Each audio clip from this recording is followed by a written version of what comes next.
It was shown here in the very heart of London. And yes, you're not seeing double. It is, of course, a night shoot tonight because we've been very kindly invited once again to some of the pre-rehearsals for the coronation on May the 6th. All very excited, and naturally I will share it with you as and when we're allowed. But I wanted to share this particular story with you also because it's an incredible story when you think about it. Once again, you see, it appears that whoever you are, seemingly you're ready to bash the British monarchy. And it's baffling when you think, because what have they actually done to you? As ever though, let me explain. As I say, it's good evening. Yes, not good morning. We're in the depths of darkness. We're gearing up to see some spectacular synchronized, shall we say, army maneuvers. That's all I can tell you at this point. Really excited about it. Naturally, it's raining in the heart of London. Absolutely. This particular story though, as I say, I really wanted to share with you because it's baffling in its essence, really. Because once again, a major US TV giant has decided to bash the British monarchy. Now, it will come as no surprise to many on this channel that this particular individual, that's right, the ubiquitous Gayle King, has decided once again to front this particular report. Now, this report is perplexing to say the least because we already know exactly what King Charles has planned to do. He's spoken vocally and openly about it in a recent interview. But as ever, it doesn't stop Gayle making sure that she gets something herself on the headlines. Now, Gayle King over here, I have to point out, is not a known entity. She's one of these people that we only know of for being a very good, close friend of her friend, Oprah Winfrey. And then, of course, she tried to get some attention by basically claiming that talks between Prince Harry and his father had resulted in nothing. Absolutely, yeah. And we do know that she's a huge supporter of the Duchess of Sussex, Meghan Markle.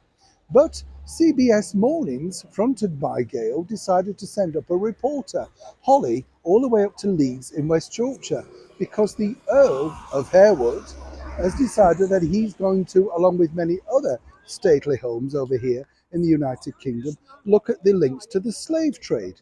It's becoming incredibly tedious, isn't it, when you think about it. But on a serious note, this is apparently the reason behind it.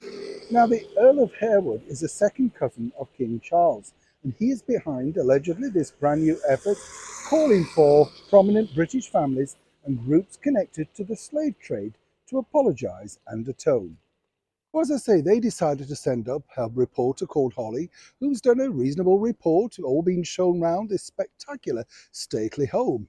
Now, what many people may not know is on Earl Harewood's land is none other than a very famous soap opera over here called Emmerdale. He rents it, or indeed ITV have bought it, we're not quite sure, but either way it's very profitable for him. Now, this particular report has already backfired and is seen as insensitive, rather cruel considering his connection to the British monarchy, and more importantly, why now on this coronation year? As I've said, King Charles is already looking into the personal links himself via the Royal Collection Trust here in the United Kingdom. Now, many people might say that Earl Harewood should do this. There he has this huge stately home, which is now just getting ready to open to the public once again so that they can make money to sustain that huge stately home. Well, people are saying, why not house migrants then? You have all of those spare rooms, and of course, that could be doing some good if you feel so bad about your ancestors and your own personal history.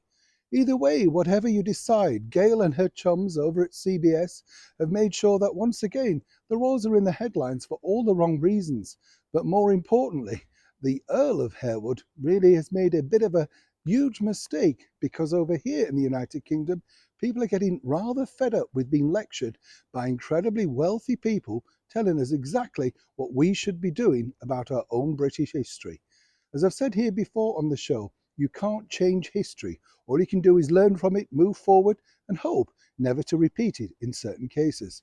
Seemingly, though, the message has not got through to Gayle King and her chums over at CBS Mornings. Neil Sean in the very heart of London.